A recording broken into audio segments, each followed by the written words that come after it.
This session will be introducing the various aspects of the Amazon product listing. I will be looking at the Amazon catalog system and how it works.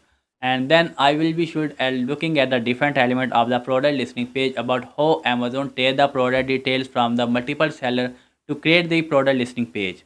And finally, how to create products already in Amazon catalog by using a catalog matching file. First off, some basics. Amazon's system is what is known as the catalog system. That means there is one listing per item in the Amazon catalog. There should not be multiple listings for the same product. A product with a single barcode should have a single listing on the Amazon system. Each product on Amazon has something which is known as the ASIN on Amazon Standard Identification Number. This is the Amazon version of the stock. Now the same product with the same barcode will have the same ASIN on different Amazon sites.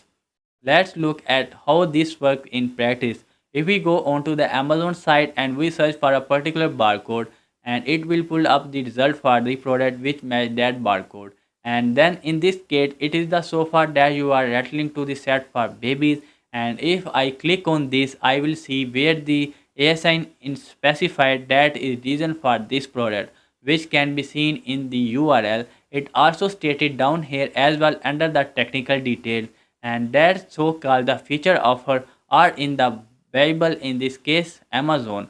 In total there were 5 offers for this product which we can see if we click here. So there one listing for this product but 5 different offers on it. So if we take this 18 and if we go to the different Amazon sites, Amazon France for example, and we search for this ASIN, it will bring up the same product. Again, if we go to, for example, Amazon.com, and if we search for the same reason, we again find the same product.